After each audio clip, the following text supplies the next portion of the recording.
Yo, what's up guys, it's your boy Kaz, and in today's video I'm going to be showing you how to make a custom pendant animation like this one.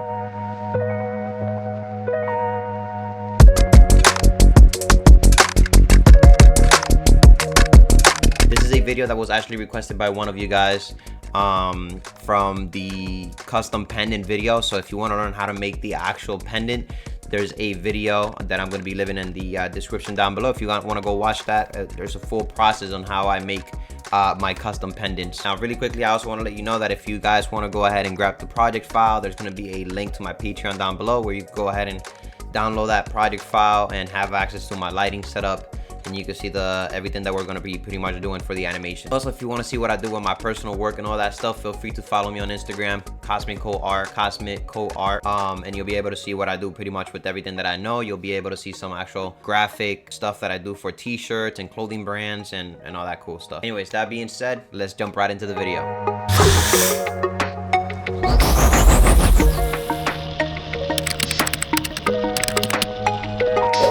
Alright guys, so here in Blender I already have my pendant already modeled and everything ready to go. As you can see, it's a swan solid shape. So really quickly, what we're gonna do is we're gonna go ahead and shift A and we're gonna add a camera. That's the first thing I like to do. Click 0 or 1, I'm sorry, to go to front view, and then Control Alt 0, have your camera go there. All right, camera to view. We're gonna go ahead and move our camera somewhere here. Something like this should be cool. All right, yep, something like that works for me. All right, so the first thing we're gonna do is we're gonna go ahead and grab this camera and make some duplicates of it, and these duplicates will go at different location, and we're gonna go ahead and add markers in our timeline. What I want to do now is I want to tell the timeline that I want to have, let's say, 3 different angles for the camera, okay, which we'll set them up eventually. But I have 3 cameras, and let's go ahead and name these camera 1, 2, and 3. So we have 3 cameras. We're gonna have 3 different angles on this animation, and I want to tell the timeline that I want camera 1 to start at 1 and end at, let's say, 70, and then I want to tell it that I want camera 2 to start at 70 and end at 140, and so on and so on. All right, so we're gonna go ahead and make a marker here, and let's make a marker here, and that should work. That's all we need, 3 markers. All right, so now with camera 1 selected, you want to control B while hovering over the timeline. So as you can see, camera 1, it's added up there. Now you want to go ahead and activate camera 2 by selecting this green camera icon and control B while hovering over the timeline, and then again do the same thing for camera number 3. So now if you see over here where we're on our go to camera view, if you go ahead to the first frame and you hit play, it's going to switch the camera angle in the timeline at those frames that we set it at. Okay, so the reason to that is because I want to go ahead and take camera 1, which is this one right here. Try go to the timeline on 1, and while I have camera selected like so, I want to be able to kind of be a little close, and then in a very subtle way I want to go to object data property. So go to this little yellow icon here, and you want to add a keyframe on the location y-axis, and you want to move this back over here like so, and we're just gonna move back slightly a little bit. I think that's cool, and then click on that keyframe to add the keyframe, okay, and then move it to that 70. So now it should play something like this, and then we're gonna select the keyframes and we're gonna go ahead and make them linear, so it doesn't do like that subtle starting and then slows down. So it's just a straight up animation. Okay, all right, now what we're gonna do is we're gonna go to camera 2, which is this one right here, and we're gonna move it. For this one, I was thinking something more like a close-up, type of thing, something like this, and then just kind of like hover to the side, if you know what I mean. So what we're gonna do is we're gonna select the camera I to insert keyframes on all of these right here automatically. We're gonna move over to somewhere here, and we're gonna move slightly, again, very slightly, nothing crazy. Something like this should be pretty cool, and then insert, or I to insert all those keyframes, and then move it to 140.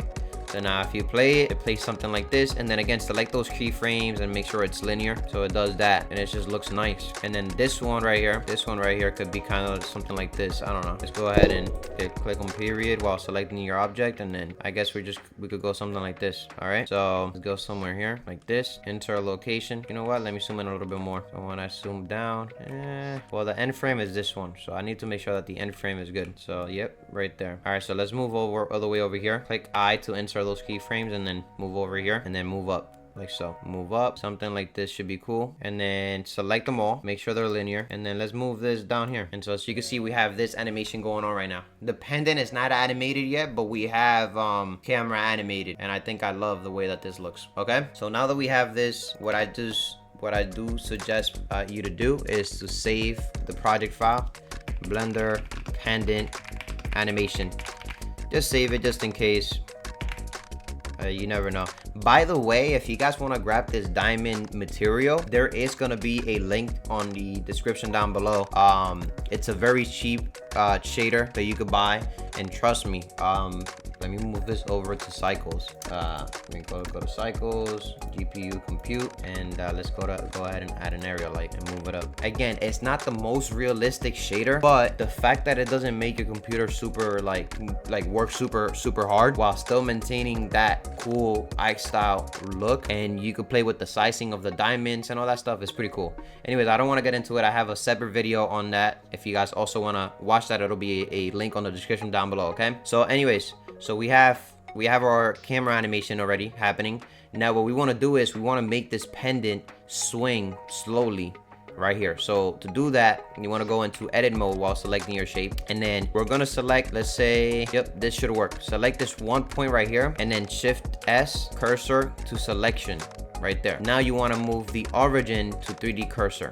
So now when we rotate on the x-axis, it swings like this a little bit. Okay, so what we're gonna do now is we're gonna go ahead and add a keyframe on the x-axis rotation. Okay, so what we'll do now is we'll go to graph editor, bring this down, make sure you're selecting your keyframe when you go to the graph editor. Okay, and so now what you're gonna do is you're gonna go to modifiers, we're gonna add a noise modifier, and let's go ahead and click period on your keypad to zoom in so you can see what we got going on. And as you can see, that line right there is too much going on. It looks unrealistic. It wouldn't work that way. So what we do to fix this is bring this up, scale up, and bring down the strength. We don't want too much strength going on here. Like, to be honest, something like this. Okay, so the strength is too low right now, but let's bring up the scale for sure. I think that looks a little bit cooler. Let's see what that looks on camera view. Yep, and now we have that swing that we were looking for. Excellent. And you can play with this. I mean, I'm just showing you how it gets done, right? But this is not going to be a final product for me. I might tweak this a little bit more and whatnot, but you could definitely go ahead and play with this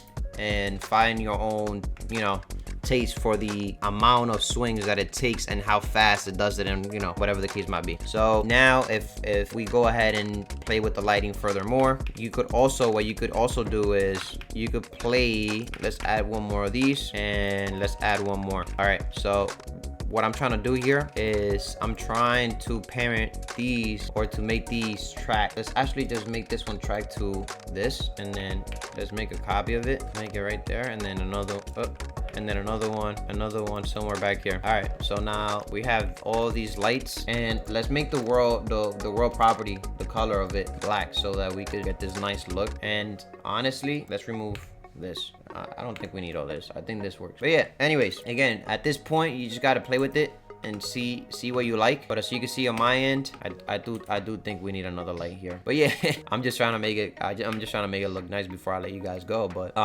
yeah, right there, because we need light. So you just play with your animation, see where you need light and all that stuff. But yeah, this is how you do a quick little swing motion animation on your pendants. Also, I showed you how to set up some nice quick little cameras on the timeline as well. Anyways, if you guys did enjoy this video, please make sure to drop a like down below, comment what you want to see next, subscribe if you haven't, turn on that bell notification button so that you get notified every time I upload a video, and I'll see you guys on the next one.